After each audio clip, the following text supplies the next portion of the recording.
தமிழ் முற்றம் 34வது வாரம் கலந்து கொள்வது மகிழ்ச்சியாக உள்ளது. நான் விரும்பும் தலைவர் அண்ணல் அம்பேத்கர்.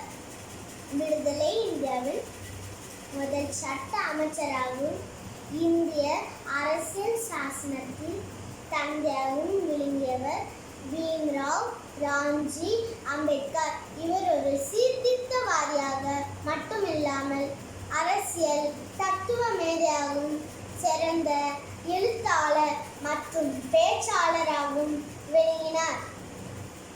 பொருளாதாரத்திலும் ஒடுக்கப்பட்ட மக்களுக்கு அதிகாரம் கிடைக்க போராட வேண்டுமென முடிவு செய்தார்.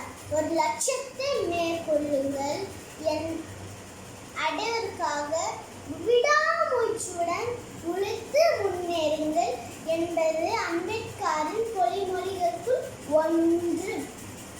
எனக்கு இந்த பொன்னான வாய்ப்பு அளித்தமைக்கு நன்றி. வாழ்க தமிழ், வளர்க தமிழ் முற்றம்.